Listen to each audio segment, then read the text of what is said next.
আমরা আন্দোলন করলাম ৪২ দিনে। সারা পশ্চিমবঙ্গের কোর্ট অচল হলো।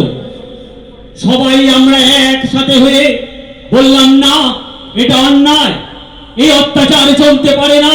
প্রশাসনের দ্বারা, পুলিশের দ্বারা আইনজীবীদের উপর অত্যাচার চলতে পারে না। কালো কোটের মর্যাদা হরণ। সারা ভারতবর্ষ সাড়া দিল, সারা ভারতবর্ষ জুড়ে আন্দোলন হলো। কিন্তু আমরা দেখতে পেলাম অবশেষে প্রশাসনের কিছু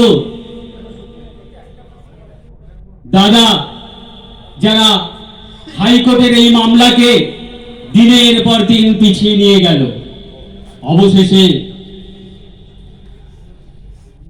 অবশেষে হিয়ারিং শেষ হয়েছে, জাজমেন্ট রিসিভে আছে, এখনো হয়নি। তাই বলতে চাই, মাথাটা ঠিক উঁচুতে থাক, আকাশে ছবে হাত। ক্লান্ত হয়ে পিছিয়ে গেলে কিসের প্রতিবাদ? এই প্রতিবাদ আবেগে নয়, অভ্যেসে হোক রোজ। তবেই দেখো সবাই পাবে ন্যায় বিচারের খোঁজ। ধন্যবাদ। আমাদের পরবর্তী যে প্রোগ্রাম, আমি সঞ্জয় বাবুকে ডাকছি মঞ্চে আসার জন্য। সঞ্জয় বাবু, পরবর্তী যে প্রোগ্রাম